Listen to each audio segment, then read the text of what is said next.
If all goes according to plan, Panama may soon have a bit of competition on the horizon. Mexico's interoceanic corridor is a groundbreaking project that could reshape global maritime trade. As the Panama Canal, a once vital artery connecting the Atlantic and Pacific, grapples with crippling droughts driven by climate change, this new corridor emerges as a potential game changer. It's not just another infrastructure project. It's a bold statement about the future of international shipping. Could this monumental venture render the Panama Canal obsolete? And what does this shift mean for the balance of global trade and geopolitics? Join us as we explore what lies ahead, as this will kill the Panama Canal.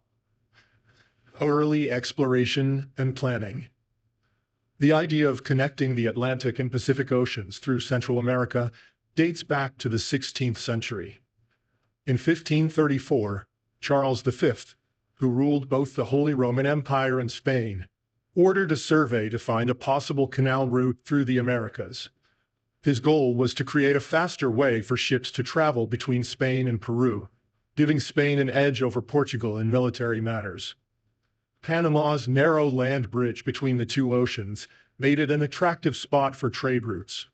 Over time, different groups tried to set up ways to move goods across the isthmus. One notable attempt was the Darien scheme, started by Scotland in 1698. They wanted to build an overland trade route, but the harsh environment and difficult terrain forced them to give up by April 1700. In 1788, Americans suggested to Spain that they should build the canal, as Spain controlled the colonies where it would be located. They argued this route would be safer for ships than going around the southern tip of South America. They also thought ocean currents would naturally widen the canal after it was built. Alessandro Malaspina added to these discussions during his 1788 to 1793 expedition, making detailed plans for canal construction. The late 1700s and early 1800s saw several countries start canal projects. The Erie Canal in New York, completed in the 1820s, showed what such waterways could achieve. As the Spanish Empire in Latin America weakened, Americans became more interested in building a canal between the oceans. In 1826, U.S. officials began talks with Gran Colombia, which included present-day Colombia, Venezuela, Ecuador, and Panama, to get permission for this big project. However, President Simón Bolívar and New Granada officials were wary of the powerful United States. They wanted to protect their hard-won independence and turned down American offers. After Gran Colombia broke apart, New Granada faced ongoing political instability and uncertainty. These early efforts and discussions set the stage for future attempts to build a canal, highlighting the long-standing recognition of Panama's strategic importance and the potential benefits of creating a shortcut between the Atlantic and Pacific Oceans. Despite setbacks and challenges, the idea of a canal persisted, driven by the promise of faster trade routes and geopolitical advantages. The United States takes control. In 1904, the United States made a big move by taking over the Panama Canal project. This came after earlier attempts by other countries had failed. When the U.S. stepped in, they found a tough situation. The workforce was small, and much of the equipment and buildings left behind by the French were in bad shape. To manage this huge task, the U.S. government created a special group called the Isthmian Canal Commission. This commission was put in charge of the Panama Canal Zone, which was now under U.S. control. They reported directly to William Howard Taft, who was the Secretary of War at the time. The ICC had a clear job: to avoid the problems that had caused the French attempt to fail 15 years earlier.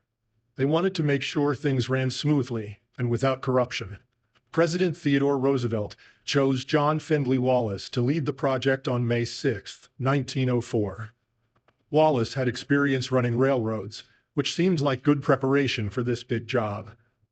But when he got to Panama, he faced many challenges. The country was struggling with diseases, and it was hard to use the old French equipment. Wallace also found it frustrating to deal with the ICC's rules and paperwork. These problems were so bad that he quit suddenly on June 1905, just a year after starting. The ICC had to act fast after Wallace left. They picked Theodore P. Shantz to be the new chairman. For the important job of chief engineer, they chose John Frank Stevens. Stevens was interesting because he had taught himself engineering and had done great work on the Great Northern Railroad. Stevens decided to do things differently. Instead of working through the ICC, he talked directly with Roosevelt's team in Washington, District of Columbia. He thought this would help get things done faster. This period marks a crucial shift in the canal's history. The United States took firm control of the project, bringing new resources and determination. They set up a management structure and brought in experienced leaders. However, they also faced significant challenges, from practical issues on the ground to administrative hurdles. The U.S. approach, with its focus on avoiding past mistakes and streamlining decision-making, set the stage for the next phase of canal construction. Engineering challenges and solutions.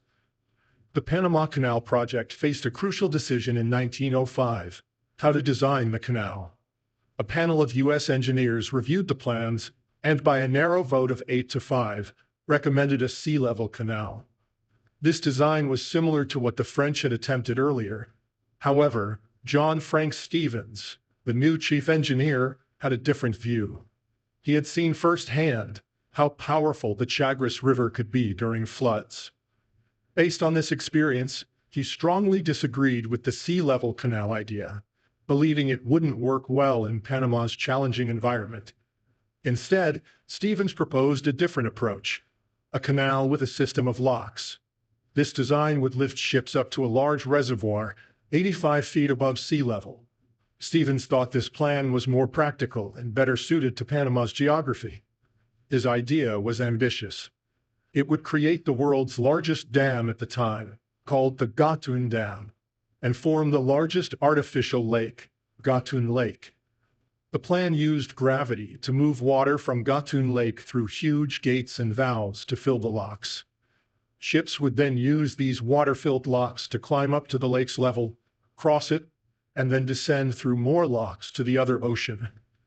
This lock system design had several advantages. It required less digging than a sea-level canal, which was important given the difficult terrain. It also provided a way to manage the powerful rivers and heavy rainfall in the area. President Roosevelt found Stevens's plan convincing. He saw that it addressed many of the problems that had stopped earlier attempts to build the canal. This decision was a turning point in the project's history. The lock system design, however, still required an enormous amount of work.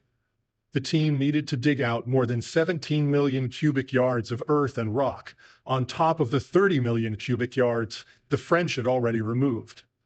To tackle this huge task, the Americans brought in new, more powerful equipment.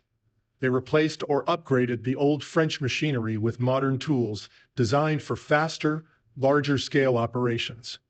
The lock system design became the foundation for the canal's construction, shaping how it would be built and how it would work for decades to come. Construction and technological advancements. The construction of the Panama Canal was a massive undertaking that showcased the technological prowess of the early 20th century. To tackle this enormous project, the United States deployed an impressive array of cutting-edge machinery. At the heart of the excavation efforts were 102 giant steam shovels mounted on railroad platforms,